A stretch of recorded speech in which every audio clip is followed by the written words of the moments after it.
जी, अब हमने जो चैप्टर स्टार्ट करना है दैट इज़ लेबर। इसमें हमने नॉर्मल एंड एबनॉर्मल दोनों लेबर को डिस्कस करना है। सबसे पहले लेबर की डेफिनेशन की बात करते हैं कि it is a physiological process that result in birth of a baby, delivery of the placenta and the signal for lactation to begin. यानी इसमें फीटस की डिलीवरी भी होती है, इसमें प्लेसेंटा भी डिलीवर होती है और फिर उसके बाद लैक्टेशन शुरू हो जाती है। तो ये एक सिग्नल होता है लैक्टेशन के लिए। तो ये लेबर का प्रोसेस है, ये उसकी डेफिनेशन हो गई। अब ना नॉर्मल लेबर जो होती है उसमें ऑब्जर्वेशन और सपोर्ट चाहिए होती है पेशेंट को, और मिडवाइफरी केयर चाहिए होती है सिर्फ। लेकिन जो एबनॉर्मल लेबर होती है, अब आगे हमें डिटेल में देखना है कि एबनॉर्मल लेबर से क्या मुराद है। एबनॉर्मल लेबर से मुराद है जो ऑब्स्ट्रक्ट हो गई है, जो सही से डेवलप नहीं हो पा रही, जिसमें आपको कोई खुद से इंटरवेंशन करनी पड़ी है, और जिसमें प्रेजेंटेशन जो है वो ब्रीच है या ट्रांसवर्स है, या जो है वो मतलब कोई कॉम्प्लिकेशन डेवलप होना शुरू हो गई है। ये सारी चीज़ें जो एबनॉर्मल लेबर में आती हैं। तो इनमें मल्टी डिसिप्लिनरी टीम चाहिए। मिडवाइफ की केयर होगी, ऑब्स्टिट्रिशियन होगा, एनेस्थेटिस्ट होगा, न्यूनोलॉजिस्ट होगा, ये सारी जो चीज़ें होंगी ना, न्यूनेटोलॉजिस्ट, ठीक है।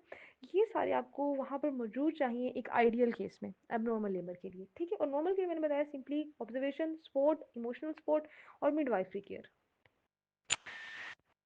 बाद वो बात करते हैं कि लेबर को हमने डिवाइड किया तीन स्टेजेस में, first stage, second, third. First stage वो होती है जिसमें ऑनसेट ऑफ लेबर होता है, और फिर ये कंप्लीट होगी जब फुल सर्वाइकल डायलिटेशन हो जाती है। मतलब बिल्कुल ऑनसेट से जहाँ पर कॉन्ट्रैक्शन शुरू हुई है वहाँ से लेकर फुल सर्वाइकल डायलिटेशन तक फर्स्ट स्टेज होगी।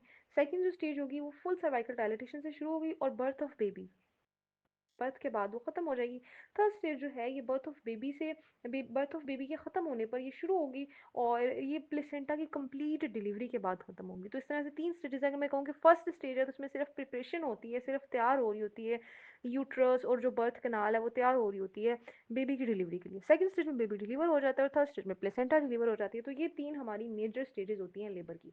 आगे वो बात करते हैं कि लेबर को ना हम तीन पी की मदद से समराइज कर लेते हैं। पी वो तीन कौन से हैं? पावर, पैसेंजर और पैसेज।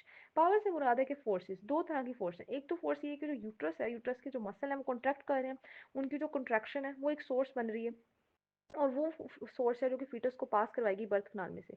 दूसरा जो है वो मटरनल एफर्ट, मतलब मदर भी पुश करती है। जब हम इसके स्टेजेस को डिटेल में देखेंगे ना तो हम देखेंगे कि जो सेकंड स्टेज है ना उसमें दो फेजेस आते हैं।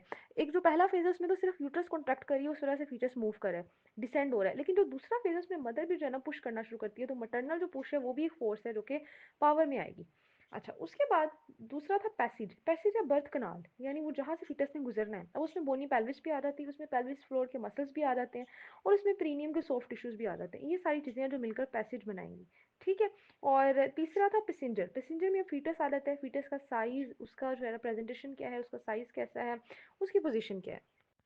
अगर ये तीनों पी फेवरेबल होंगे कि फीटस की जो है ना वो प्रेजेंटेशन भी नॉर्मल होगी, उसका पोजीशन भी नॉर्मल होगी। फिर मैं आपको बताऊंगी कि नॉर्मल पोजीशन क्या होती है। मतलब पोजीशन जो होती है ना, ऑक्सीपिटो इंटीरियर भी हो सकती है, ऑक्सीपिटो पोस्टीरियर भी हो सकती है। जो ऑक्सीपिटो इंटीरियर है वो नॉर्मल पोजीशन है, यानी इंटीरियर साइड पे प्यूबिक सिम्फसिस के साइड पे जो फीटस है उसका ऑक्सीपिटो, तो ये नॉर्मल पोजीशन है। ऑक्सीपिटो इंटीरियर हो जाए, ओ सॉरी ऑक्सीपिटो पोस्टीरियर हो जाए तो ये अब नॉर्मल पोजीशन हो जाती है।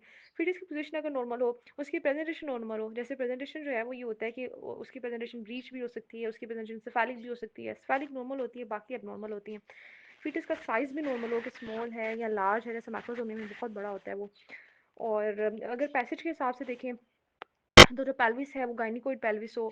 अगर फोर्स के हिसाब से देखें तो एडिकोइड जो है वो यूट्राइन कॉन्ट्रैक्शंस हो रही हो और मैटरनल पुश भी एडिकोइड हो, तो उस केस में जो लेबर है वो बिल्कुल नॉर्मल होती है और आपको कोई असिस्ट नहीं करना पड़ता। स्पॉन्टेनियस अनअसिस्ट वेजाइनल बर्थ हो जाती है, ठीक है। सिर्फ आपको सपोर्ट प्रोवाइड करनी है, उसको मॉनिटर करते रहना है, और जो है ना वो अनअसिस्टेड जो है ना वो डिलीवरी हो जाएगी।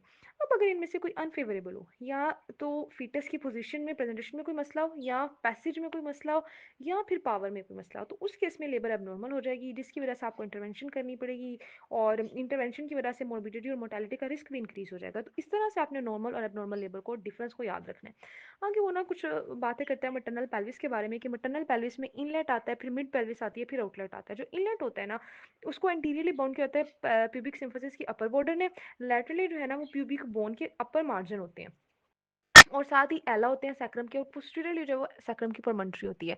तो अगर आगे प्यूबिक सिम्फिसिस पड़ी हुई है, पीछे सैक्रम पड़ा हुआ है, साइड पे जो है वो प्यूबिस की बोन पड़ी हुई है, तो एंटीरियरली प्यूबिक जो सिम्फिसिस है उसका अपर मार्जिन होगा, लैटरली प्यूबिक बोन आएगी पहले, तो उसका अपर मार्जिन आएगा, फिर एला ऑफ सैक्रम आ जाएंगे। और हाँ सच, इसमें इलियोपेक्टिनियल जो है ना वो लाइन भी आएगी, ये स्किप नहीं करनी, इलियोपेक्टिनियल लाइन भी आएगी, और फिर एला ऑफ सैक्रम आएंगे। और अगर देखा जाए पोस्टीरियरली तो प्रमंटरी ऑफ सैक्रम आएगा। ठीक हो गया। अब जो नॉर्मल ट्रांसवर्स डायमीटर होता है ना इनलेट पे, वो 13.5 सेंटीमीटर होता है, और जो एंटीरो पोस्टीरियर डायमीटर होता है वो 11 है। यानी यहाँ पर इनलेट पे ट्रांसवर्स डायमीटर ज़्यादा होता है और एंटीरो पोस्टीरियर डायमीटर कम होता है, ये 11 होता है और ट्रांसवर्स 13.5 होता है। इसीलिए जब फीटस जो है वो पेल्विस में इंटर होता है, तो वो ट्रांसवर्स पोजिशन में इंटर होता है। फिर बात करते हैं मिड पेल्विस की। मिड पेल्विस की अगर हम बाउंड्रीज की बात करें, इसको मिड कैविटी भी कहते हैं। तो अब इंटीरियर इसमें सिम्फिसिस प्यूबिस आ जाएगी, क्योंकि जहाँ पे आपने इनलेट रखा था ना उससे अब थोड़ा नीचे आ गए हैं, तो थोड़ा नीचे आ गए तो सामने प्यूबिक सिम्फिसिस है और साइडों पे अब प्यूबिक बोन्स हैं। पहले प्यूबिक बोन की अपर सरफेस थी, अब पूरी प्यूबिक बोन आ गई है साइडों पर, और साथ ही ना साइड पर आपको इस्टियल बोन और इस्टियल स्पाइंस भी मिलेंगी। ये चीज़ बड़ी इंटरेस्टिंग है, इसको याद रखना बड़ा आसान है कि मिड पेल्विस के पोजीशन पर जो साइडों पे लेटरली इस्टियल स्पाइन इस्टियल बोन है, और जब हम आउटलेट की बात करेंगे थोड़ा और नीचे आएंगे, तो आउटलेट के पॉइंट पर जो लेटली है वो स्टिल टुब्रोस्टी है, तो इस तरह से इसको याद रखना है। और पोस्टीरियरली यहाँ पर जो है ना वो सैक्रम है, सैक्रम का सेकंड और थर्ड सेक्शन आ जाता है। यहाँ पर जो है ना वो डायमीटर ट्रांसवर्स और इंटीरियर पोस्टीरियर इक्वल हो जाते हैं, ठीक है, और 12 सेंटीमीटर पे पहुंच जाते हैं, इंटीरियर पोस्टीरियर भी और ट्रांसवर्स भी इक्वल डायमीटर हो जाते हैं। दूसरी यहाँ पर स्टिल स्पाइन आ रही है, तो उससे रिलेटेड एक चीज़ बड़ी इंपॉर्टेंट है स्टिल स्पाइन से, क्योंकि ना दो पर्पजेज हैं। एक स्टिल स्पाइन का पर्पज है कि ये ना डिसेंट आपको बताती है कि प्रेजेंटिंग पार्ट कितना डिसेंड कर गया है। अगर वो स्टिल स्पाइन के लेवल पे, तो हम कहते हैं स्टेशन जीरो है, यानी इधर तक डिसेंट हो गई है स्टिल स्पाइन तक। अगर वो स्टिल स्पाइन से पीछे हो, थोड़ा सा पीछे हो, तो हम कहते हैं -1 पे अभी स्टिल स्पाइन तक, इसका मतलब है नहीं पहुंचा, स्टेशन -1 है। अगर स्टिल स्पाइन से नीचे आ गए तो हम कहते हैं स्टेशन जो है ना वो +1 है, और अगर ज़्यादा नीचे हो तो +2 +3, इस हिसाब से फिर हम स्टेशन बताते हैं, जो कि स्टिल स्पाइन से रिलेटेड बता रहे होते हैं। दूसरा स्टिल स्पाइन का जो इंपॉर्टेंट पर्पस है वो ये है कि यहाँ पर ना हम प्यूडेंटल नर्व ब्लॉक करते हैं। यानी जब हमें एनेस्थीसिया देना होता है ना, तब हम ना प्यूडेंटल नर्व को ब्लॉक करते हैं, क्योंकि वो जो है ना वो ईस्टल स्पाइन के पीछे पड़ी होती है, बिहाइंड द स्पाइन होती है। ठीक हो गया।